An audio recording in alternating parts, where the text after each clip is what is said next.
Bomb ಹಾಕ್ತಾರೆ, ಇದೆಲ್ಲ ಸುದ್ದಿ ಮನೆ ಬಾಂಬ್ಗಳೆಲ್ಲ ಹಾಕ್ತಾರೆ, ಮಕ್ಳುಗಳೆಲ್ಲ ಬೆಚ್ಚುತ್ತವೆ, ಬಾಣ್ತಿರು ಬಸ್ರು ಇರೋಕ್ಕಾಗ್ತಾರ. ಬಾಂಬ್ ಹಾಕಿದ ತಕ್ಷಣ ನಮ್ಗೆ ಅದೆಲ್ಲ ಡವ ಡವ ಅಂತ ಹೊಡಿತದೆ, ಮನೆಯಲ್ಲೇ ಶೇಕ್ ಆಗುತ್ತೆ ಸರ್. ನಡುಕ್ ನಮ್ಗೊಂದು 10 ನಿಮಿಷ ಏನು ಅನ್ನಕ್ಕೆ ಆಗೋದಿಲ್ಲ. ಬೆಳಗಾನ ಪೂರ್ತಿ ಸೌಂಡ್ ಮಾಡ್ತಾರೆ ಸರ್, ಗರ್ರ ಗರ್ರ ಅಂತಿರ್ತದೆ. ಇದಕ್ಕೆಲ್ಲ ರಾಜಕೀಯದ ತುಂಬಾ ವ್ಯಕ್ತಿಗಳೆಲ್ಲ ಅವ್ರಿಗೆ ಸಹಾಯ ಮಾಡ್ತಾ ಇದ್ದಾರೆ ಸರ್. ಮುಂದಕ್ಕೆ ಪ್ರಜೆಯಾಗಿ ಬಾಳ್ಬೇಕು, ಅದಕ್ಕೋಸ್ಕರ ಅವ್ರಿಗೆ ಹೇಳಿ ದಯವಿಟ್ಟು ಯಾರನ್ನ ನಮಗೆ ಬಂದ್ ಮಾಡಿಸ್ಕೊಡಿ ಹೇಳ್ತವೆ. ನಾವೇನು ಜಮೀನುಗಳಲ್ಲಿ ಆರಂಭ ಮಾಡಕ್ಕಾಯ್ತಾ, ದನ ಕರಿದ ಮೇಲೆ ಬಿದ್ದ ದನ ಕರಿಗೆಲ್ಲ ರಕ್ತ ಬಂದೈತೆ. 3 ಹಳ್ಳಿಗಳಿಗೆ ತುಂಬಾ ತೊಂದರೆ ಆಯ್ತೈತೆ. ಸರ್ಕಾರ ಕೇಳ್ಬಿಟ್ಟು ನಾವು ಬಂದ್ ಮಾಡಿಸ್ಕೊಡಿ ಸರ್ ದಯವಿಟ್ಟು. ಆಮೇಲೆ ಆದ ತಕ್ಷಣ ಮೆದೆಗಳು ಡಗ ಡಗ ಡಗ ದೊಡ್ಡ ಸ್ಟಾರ್ಟ್ ಆಯ್ತದೆ. ಇದನ್ನ ಬಂದ್ ಮಾಡಿಸ್ಕೊಡಿ ಸರ್, ನಿಮ್ ದಮ್ಮಯ್ಯ ಅಂತೀವಿ, ಸರ್ಕಾರಕ್ಕೂ ಕೈ ಮುಗಿತಾ ಇದೀನಿ.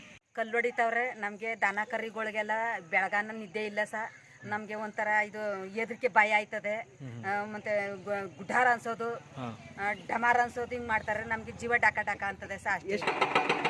ಕ್ರಷರ್ ಗಣಿಗಾರಿಕೆ ನಿಲ್ಲಿಸುವಂತೆ ಒತ್ತಾಯ. ಮೈಸೂರು ಜಿಲ್ಲೆಯ ಸಾಲಿಗ್ರಾಮ ತಾಲೂಕಿನ ನಿಜಗನಹಳ್ಳಿ ಹೊಸಕೋಟೆ ಕಪ್ಲು ಬಳಿ ನಿಜಗನಹಳ್ಳಿ ಸರ್ವೆ ನಂಬರ್ 28, 29ರಲ್ಲಿ ನಡೆಯುತ್ತಿರುವ ಕ್ರಷರ್ ಗಣಿಗಾರಿಕೆಯನ್ನು ನಿಲ್ಲಿಸುವಂತೆ ಗ್ರಾಮಸ್ಥರು ಒತ್ತಾಯ ಮಾಡಿದ್ದಾರೆ. ಇನ್ನು ಕ್ರಷರ್ಗೆ ಹಾಗೂ ಗಣಿಗಾರಿಕೆ ನಡೆಸಲು ಬಾಂಬ್ ಬಳಸುವುದರಿಂದ ಗರ್ಭಿಣಿಯರಿಗೆ ತೊಂದರೆಯಾಗುತ್ತಿದ್ದು ಅಭಾಸನಾಗುತ್ತಿದೆ. ಇನ್ನು ಮನೆಗಳೆಲ್ಲ ಬಿರುಕು ಬಿಡುತ್ತಿವೆ. ಇನ್ನು ಬಾಂಬ್ ಹಾಕಿದಾಗ ನಮ್ಮ ಎದೆ ಡವ ಡವ ಎಂದು ಒಡೆದುಕೊಳ್ಳುತ್ತದೆ. ಇದರಿಂದಾಗಿ ಆರೋಗ್ಯ ಸಮಸ್ಯೆ ಕಾಣುತ್ತಿದೆ. ಹಳ್ಳಿಯ ರೈತರಿಗೆ ಯಾರು ಕೂಡ ಹೊಣೆಗಾರಿಕೆ ಆಗುತ್ತಾರೆ ಎಂದು ಗ್ರಾಮಸ್ಥರು ಆರೋಪಿಸಿದರೆ ಇನ್ನು ತಕ್ಷಣದಲ್ಲಿ ಸಂಬಂಧಪಟ್ಟ ಅಧಿಕಾರಿಗಳು ಭೇಟಿ ನೀಡಿ ಗಣಿಗಾರಿಕೆ ನಿಲ್ಲಿಸಬೇಕು. ಇನ್ನು ಓವರ್ಲೋಡ್ ಹಾಕಿಕೊಂಡು ಲಾರಿಗಳು ಹೋಗುವುದರಿಂದ ರಸ್ತೆಗಳೆಲ್ಲ ಕಿತ್ತು ನಿಂತು ಗುಂಡಿ ಬಿದ್ದಿವೆ. ಆಳುದ್ದ ಗುಂಡಿಯಲ್ಲಿ ಓಡಾಡುವುದೇ ಕಷ್ಟವಾಗಿದೆ. ಇನ್ನು ನಡೆದುಕೊಂಡು ಹೋದರೆ ಜಲ್ಲಿಯ ಕಲ್ಲು ಮೇಲೆ ಮುಳ್ಳಿನಂತೆ ಚುಚ್ಚುತ್ತವೆ. ಇದರಿಂದಾಗಿ ತಕ್ಷಣ ಈ ಗಣಿಗಾರಿಕೆಯನ್ನು ನಿಲ್ಲಿಸಬೇಕು. ಪ್ರಭಾವ ಬಳಸಿ ದೇವರಹಳ್ಳಿ ಸೋಮಶೇಖರ್ ಅವರು ತಮ್ಮ ಗಣಿಗಾರಿಕೆ ನಡೆಸುತ್ತಿದ್ದು ಇದರಿಂದಾಗಿ ಅಕ್ಕಪಕ್ಕದ ಗ್ರಾಮಸ್ಥರಿಗೆ ತೊಂದರೆಯಾಗುತ್ತಿದೆ. ಗರ್ಭಿಣಿಯರು ಮಕ್ಕಳು ಮನೆಯಲ್ಲಿ ಇರುವುದೇ ಕಷ್ಟವಾಗಿದೆ ಎಂದು ಗ್ರಾಮಸ್ಥರು ಆರೋಪಿಸಿ ತಕ್ಷಣ ದೇವರಹಳ್ಳಿ ಸೋಮಶೇಖರ್ ಅವರು ನಡೆಸುತ್ತಿರುವ ಗಣಿಗಾರಿಕೆಯನ್ನು ನಿಲ್ಲಿಸಬೇಕು ಎಂದು ಮನವಿ ಮಾಡಿಕೊಂಡಿದ್ದಾರೆ. ಬಾಂಬ್ ಹಾಕ್ತಾರೆ, ಇದೆಲ್ಲ ಸುದ್ದಿ ಮನೆ ಗ್ರೂಪ್ ರಾಶಿಗೆ 3 ವರ್ಷ ಸರ್ ಆಗಿರೋದು. ಇದೆಲ್ಲ ಬಿದ್ದು ನೋಡಿ, ಮಿಷಿನು ಪೂರ್ತಿ ಮಕ್ಳು ಮನೆ ಇದೇ ಮಾಡೋದಿಲ್ಲ. ಬಾಣ್ತಿರ್ ಬಸ್ ಏನು ಕಷ್ಟ ಮಾಡೋದು. ಆಮೇಲೆ ಆದ ತಕ್ಷಣ ಮೆದೆಗಳು ಡಗ ಡಗ ಡಗ ದೊಡ್ಡ ಸ್ಟಾರ್ಟ್ ಆಯ್ತದೆ. ಬಾಂಬ್ ಹಾಕ್ತಾರೆ ಸರ್. ಬೇಕಾದ್ರೆ ನೀವು ವೇಟ್ ಮಾಡ್ಕೊಂಡು ನೋಡಿ, ಸ್ವಲ್ಪ ತಿರಿಬೇಕಾದ್ರೆ ನಿಮ್ಗೆ ರಾತ್ರಿ ಒಂದು 10 ಗಂಟೆ ಇರಿ, ಆಗ ಗೊತ್ತಾಗುತ್ತೆ ನಿಮ್ಗೆ ಏನು ಆಯ್ತೈತೆ ಅಂತ. ನೋಡಿ ಸರ್, ನಮ್ಮನೆ ಗ್ರೂಪ್ ರಾಶಿ ನಮ್ಮನೆ 3 ವರ್ಷ ಆಯ್ತೆ ನೋಡಿ. ಅಲ್ಲಿ ದದ್ದು ಬಿಡೈತೆ, ಆ ಕಡೆ ದದ್ದು ಬಿಡೈತೆ, ನೀವು ಟೈಲ್ಸ್ ಎಲ್ಲ ದದ್ದು ಬಿಡೋದು ನೋಡಿ. ಇಲ್ಲೆಲ್ಲ ಸುಮಾರು ಕಡೆ ದದ್ದು ಬಿಡೋದು ಸರ್. ಇಲ್ಲಿ ಬೆಳಗಾನ ಕೆಲಸ ಮಾಡ್ತಾರೆ. ಇಲ್ಲಿ ಬೆಳಗಾನ ಕೆಲಸ ಮಾಡ್ತಾರೆ, ರಾತ್ರಿ ಹೊತ್ತು ಜಾಸ್ತಿ. ಬೆಳಗ್ಗೆಗಿಂತ ರಾತ್ರಿ ಹೊತ್ತು ಜಾಸ್ತಿ ಮಾಡ್ತಾವೆ. ಇಲ್ಲಿ ವೆಹಿಕಲ್ ಎಲ್ಲ ಓಡಾಡ್ತಾವೆ. ಇಲ್ಲೇ ವೆಹಿಕಲ್ ಓಡಾಕ್ ಕೊಟ್ಟಿಲ್ಲ ನಾವು. ಇಲ್ಲಿ ಓಡಾಕ್ ಕೊಡ್ಬೇಕು ಅಂತಂತೆ ನಾವು ಕೊಟ್ಟರೆ ವೆಹಿಕಲ್ ಅಲ್ಲಿ ಮಳ್ಳಿ ರೋಡಲ್ಲಿ ಓಡಾಡುತ್ತೆ. ಹೌದಾ, ಮಳ್ಳಿ ರೋಡ್ ಓಡಾಡುತ್ತೆ. ನಮಗೆ ತುಂಬ ತೊಂದರೆ ಆಯ್ತೈತೆ ಸರ್. ನಮ್ಮ ಮಕ್ಕಳಿಗೆ ನಮಗೆ ಬಾಳಕ್ಕಾಯ್ತಾ ಇಲ್ಲ. ಯಾಕೆ ಅಂತೀರಾ, ಮಕ್ಕಳುಗಳು ಓದ್ಕೊಳಕ್ಕಾಗದಿಲ್ಲ. ಆಸ್ಪತ್ರೆ ಬಾಂಬ್ಗಳೆಲ್ಲ ಹಾಕ್ತಾರೆ, ಮಕ್ಳುಗಳೆಲ್ಲ ಬೆಚ್ಚುತ್ತವೆ, ಬಾಣ್ತಿರು ಬಸ್ರು ಇರೋಕ್ಕಾಗ್ತಾರ. ನೋಡಿ, ನಮ್ಮದು ಹೊಸ ಮನೆ ಇವಾಗ ಕಟ್ಟಿ 3 ವರ್ಷ ಆಗೈತಿ. ಎಲ್ಲ ಕಡೆ ಪೂರ್ತಿ ಪಾಲ್ಬಿಟ್ಟಿದೆ ಸರ್, ಪೂರ್ತಿ ಪಾಲ್ಬಿಟ್ಟಿದೆ. ಇದು ಟೈಲ್ಸ್ಗಳೆಲ್ಲ ಬಿದ್ದಾವೆ. ನಾವು ಬಟ್ಟೆ ಕಟ್ಟಿ ಆರಂಭನ ಮಾಡಿ ಮನೆ ಕಟ್ಟಿಸಿರ್ತೀವಿ, ಲೋನು ತಗೊಂಡು. ಈ ಥರ ಹಿಂಸೆ ಆಯ್ತು. ಅದರಿಂದ ನಮಗೆ ಯಾರೆಯಿಂದ ನಮಗೆ ತುಂಬ ತೊಂದರೆ ಆಯ್ತೈತೆ. ದಯವಿಟ್ಟು ನಮಗೆ ಇದನ್ನ ನಮಗೆ ಮುಕ್ತಿ ಮಾಡಿಸ್ಕೊಡಿ ಸರ್. ಏನು ತೊಂದರೆ ಆಗ್ತಿದೆ ಅವರಿಂದ? ತೊಂದರೆ ನಮಗೆ ಬಾಂಬ್ ಹಾಕಿದ ತಕ್ಷಣ ನಮ್ಗೆ ಅದೆಲ್ಲ ಡವ ಡವ ಅಂತ ಹೊಡಿತದೆ, ಮನೆಯಲ್ಲೇ ಶೇಕ್ ಆಗುತ್ತೆ ಸರ್, ನಡುತ್ತದೆ. ನಾವು ನಿಂತಿದ್ದೀವಿ ಅಂದ್ರೆ ಮನೆ ದಡ ದಡ ದಡ ದಡ ಅಂತದೆ. ನಮ್ಗೊಂದು 10 ನಿಮಿಷ ಏನು ಅನ್ನಕ್ಕೆ ಆಗೋದಿಲ್ಲ. ಬೆಳಗಾನ ಪೂರ್ತಿ ಸೌಂಡ್ ಮಾಡ್ತಾರೆ ಸರ್, ಗರ್ರ ಗರ್ರ ಅಂತಿರ್ತದೆ. ಇದ್ರ ಮಿಷಿನ್ ಗೊತ್ತಲ್ಲ, ಎಲ್ಲರ ಮಿಷಿನ್ ಆ ಥರ ಗಡ್ಡ ಗರ್ರ ಗರ್ರ ಅಂತಿರ್ತದೆ. ಸೋಮಶೇಖರ್ ಅವರು ಬಂದು ಇದನ್ನ ಅರೆ ನಡೆಸ್ತಾರೆ ಸರ್. ಅವ್ರಿಗೆ ನಮ್ಗೆ ತುಂಬಾ ತೊಂದರೆ ಆಯ್ತೈತೆ.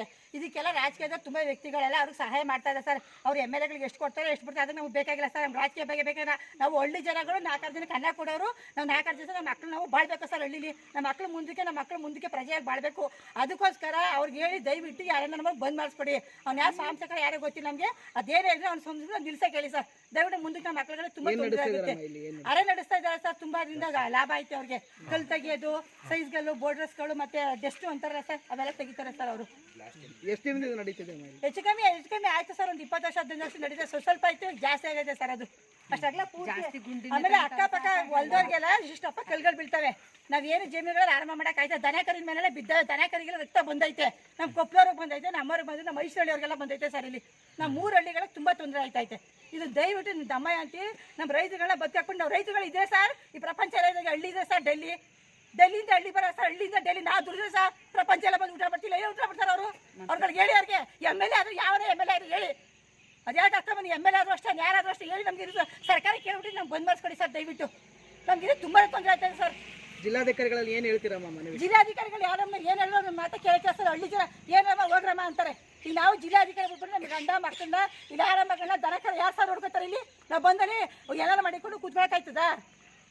ಏನೋ ಉದ್ಧಾರ ಮಾಡ್ತೀವಿ ಅಂತಾರೆ ಎಲ್ಲ ಸರ್ಕಾರದವ್ರು ಉದ್ಧಾರ ಮಾಡ್ತೀವಿ ಎಲ್ಲ ಏನು ಉದ್ಧಾರ ಮಾಡಿದ್ರು ನಮ್ಮನ್ನ ಹಳ್ಳಿ ಜನಕ್ಕೆ ಹಿಂಗೆಲ್ಲ ಅರೆ ಕೊಟ್ಟಿದ್ದವರು ಶ್ರೀಮಂತರಾಗಿ ಇರ್ತಾರೆ ಬಡವರಾಗಿ ಇರ್ಬೇಕು ನಾವು ಆರಂಭ ಮಾಡಿ 10 ಜನಕ್ಕೆ ಅನ್ನ ಕೊಡೋದು ಅಂದ್ರೆ ನಾವು ಬಡವರಾಗಿ ಇರಬೇಕು ನಾವು ಕ್ಯೂಗಿದ್ರೆ ಮೂಗಿದ್ರೆ ಬಟ್ಟೆಗಿಲ್ಲ ಒಂದಿನ ನಮಗೆ ಇಷ್ಟೆಲ್ಲ ಕಷ್ಟಪಟ್ಟು ನಮ್ಗೆ ಏನು ಕೊಡ್ತಾರೆ ಏನು ಸಿಗ್ತಾ ಇದೆ ಸರ್ ನಮ್ಗೆ ಸರ್ಕಾರ ಏನು ಕೊಡ್ತಾರೆ ಸರ್ ಇಲ್ಲಿ ದಯವಿಟ್ಟು ನಮ್ಗೆ ಬಂದ್ ಮಾಡಿಸ್ಕೊಡಿ ಯಾರಿಗಾರು ಹೇಳಿ ನಮ್ಗೆ ಬಂದ್ ಮಾಡಿಸ್ಕೊಡಿ ಸಿಗೋದಿಲ್ಲ 3 ಊರಿಂದ ಅಷ್ಟೇ ನಾವು 3 ಊರಿಗೆ ತುಂಬ ತೊಂದರೆ ಅರೆ ಇಲ್ಲಿ ಕೊಪ್ಪಳ ಐತೆ ಸರ್ ಈ ಕೊಪ್ಪಳಿಗೆ ಐಶಾಳಿಗೆ ನಮ್ಮ ನಿಜಗಳಿಗೆ ತುಂಬ ತೊಂದರೆ ಆಯ್ತೈತೆ ಈ 3 ಊರಿಗೆ ದಯವಿಟ್ಟು ನಮಗೆ ಇದನ್ನ ಬಂದ್ ಮಾಡಿಸ್ಕೊಡಿ ಸರ್ ನಿಮ್ಮ ದಮ್ಮಯ್ಯ ಅಂತೀವಿ ಸರ್ಕಾರಕ್ಕೂ ಕೈ ಮುಗಿತಾ ಇದ್ದೀನಿ ಕಲ್ಲು ಹೊಡಿತಾವ್ರೆ ನಮಗೆ ದನ ಕರಿಗಳಿಗೆಲ್ಲ ಬೆಳಗಾನ ನಿದ್ದೆ ಇಲ್ಲ ಸರ್ ನಮಗೆ ಒಂಥರ ಇದು ಎದ್ರಿಕೆ ಭಯ ಆಯ್ತದೆ ಮತ್ತೆ ಗುಡ್ಡಾರ ಅನ್ಸೋದು ಡಮಾರ್ ಅನ್ಸೋದು ಹಿಂಗೆ ಮಾಡ್ತಾರೆ ನಮಗೆ ಜೀವ ಡಾಕ ಅಂತದೆ ಸರ್ ಎಷ್ಟು ಗಂಟೆಲಿ ನಡೆಸ್ತಾರೆ ಇದು ಒಂದು 11 ಗಂಟೆಲಿ ಅಂದ್ರೆ ರಾತ್ರಿ ಹೊತ್ತು ನಡೆಸ್ತಾರೆ ರಾತ್ರಿ ಹೊತ್ತೆ ಜಾಸ್ತಿ ನಡೆಸೋದು ಸರ್ ಪ್ರತಿದಿನ ನಡೆಸ್ತಾರ ಅಜ್ಜಿ ಡೈಲಿ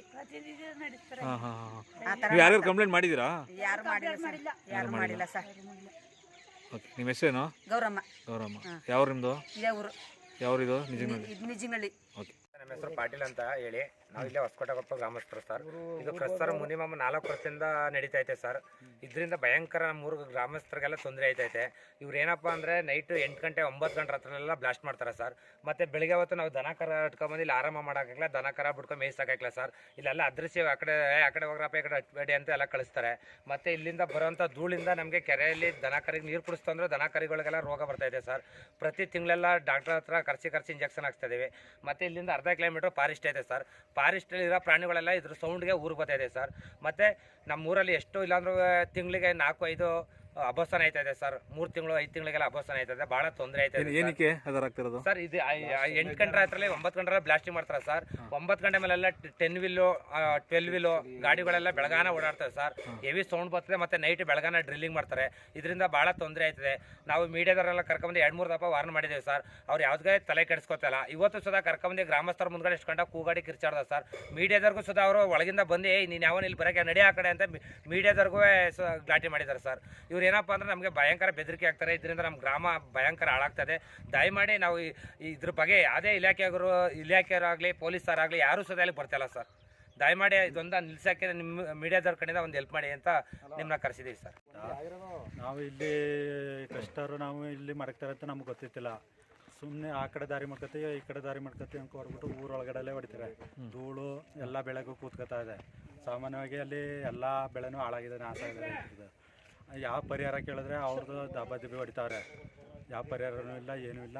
ಯಾರೋ ಇಲ್ಲಿ ಅಲ್ಪ ಸ್ವಲ್ಪ ಕೊಟ್ಬಿಟ್ಟು ಸ್ವಲ್ಪ ದುಡ್ಡು ಕೊಟ್ಬಿಟ್ಟು ಇದು ಮಾಡ್ಕೊತಾವ್ರೆ.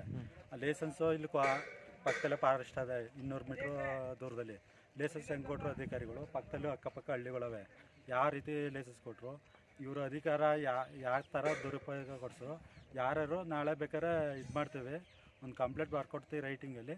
ಅದು ಯಾರು ಅಧಿಕಾರಿಗಳು ಗಮನಕ್ಕೆ ತೆಗೆದ್ರೆ ಇದು ಮಾಡಿಕೊಡಿ. ಈಗ ಮೈನ್ ಸಂಜೆ ಸರ್ ಇಲ್ಲಿಗೆ ಬರ್ತಿದಾರ ಪೊಲೀಸ್ ಇಲಾಖೆ ಆ ಇಲಾಖೆಗಳಿಗೆ? ಅವರೆಲ್ಲ ಕಮಿಷನ್ ದಂಧೆ ಅವ್ರದ್ದು. ಅವರೆಲ್ಲ ಇಲ್ಲಿ ಬರೋಗಂಟ ಬಿಟ್ಕೊಂಡಿಲ್ಲ, ಯಾರು ಬರಲ್ಲ ಇಲ್ಲಿ. ಕಂಪ್ಲೇಂಟ್ ಮಾಡಿದ್ದೀರಾ ನೀವು? ಕಂಪ್ಲೇಂಟು ಈಗ ಕೊಡೋಕೆ ಅಂದರೆ ಯಾರು ಗೊತ್ತಿವಲ್ಲ. ಹಿಂಗೆ ಯಾರು ಅಧಿಕಾರಿಗಳು ಎಷ್ಟು ವರ್ಷದಿಂದ ನಡೀತದೆ ಇದು? ಇದು ಅಲ್ಲಿ 4-5 ವರ್ಷ ಆಯಿತು ಸರ್. ನಮ್ಮ ಹೆಸರು ಪಾಟೀಲ್ ಅಂತೇಳಿ ನಾವಿಲ್ಲೇ ಹೊಸಕೋಟೆಕೊಪ್ಪ ಗ್ರಾಮಸ್ಥರು. ಇಲ್ಲಿ ದೇವರಹಳ್ಳಿ ಸೋಮಶೇಖರು ಹುಣಸೂರು ಅಭ್ಯರ್ಥಿ ಆದ ದೇವರಹಳ್ಳಿ ಸೋಮಶೇಖರ್ ಅವರು. ಏನು ಅಭ್ಯರ್ಥಿ ಅವರು MLA ಶಾಸಕರ ಅಭ್ಯರ್ಥಿ ಅವರು ಇಲ್ಲಿ ನಮ್ಮೂರಲ್ಲಿ ಲೀಗಲ್ ಆಗಿ ಅಕ್ರಮವಾಗಿ ಗಣಿ ಹಗರಣ ಮಾಡ್ತಾಯಿದ್ದಾರೆ ಸರ್. ಇಲ್ಲಿ ಬ್ಲಾಸ್ಟಿಂಗು ಮತ್ತು ಬೆಳಗಾನ ಡ್ರಿಲ್ಲಿಂಗು, ನೈಟು ಬೆಳಗಾನ ಕೆಲಸ ಮಾಡ್ತಾರೆ ಸರ್. 10 ವೀಲು 6 ವೀಲ್ ಗಾಡಿಗಳೆಲ್ಲ ನೈಟೆಲ್ಲ ಓಡಾಡ್ತವೆ. ಇದರಿಂದ ನಮ್ಮ ಗ್ರಾಮಸ್ಥರಲ್ಲಿ ಹೆಣ್ಮಕ್ಳುಗಳಿಗೆ ಭಾಳ ಇದಾಯ್ತಾಯಿದೆ ಸರ್. ಅಭಾಸನ ಆಯ್ತಾಯಿದೆ. ಒಂದು ತಿಂಗಳಿಗೆ 4-5 ಕೇಸು ಹಾಸ್ಪಿಟ್ಲಲ್ಲಿ ಲೀಸ್ಟ್ ಪ್ರಕಾರ ಸಿಗ್ತಾಯಿದೆ ಸರ್ ನಮ್ಮೂರಲ್ಲಿ. ಅದರಿಂದ ದಯಮಾಡಿ ಈ ಹಗರಣವನ್ನು ರಾಜಕೀಯ ಪ್ರಭಾವವಾಗಿ BJP ಅಭ್ಯರ್ಥಿಯಾದ ಸೋಮಶೇಖರ್ ಅವರು ರಾಜಕೀಯವಾಗಿ ಬೆಳೆಸ್ಕೊಂಡು ಯಾವುದೇ ಇಲಾಖೆಗಳಿಗೆ ಎದುರುಕೊಳ್ಳದಂಗೆ ದಂಧೆ ನಡೆಸ್ತಾ ಇದ್ದಾರೆ. ದಯಮಾಡಿ ದಂಧೆ ನಿಲ್ಲಿಸ್ಕೊಡಿ ಅಂತ ಗ್ರಾಮಸ್ಥರೆಲ್ಲ ಕೇಳ್ಕೊಳ್ತಾ ಇದ್ದೀವಿ.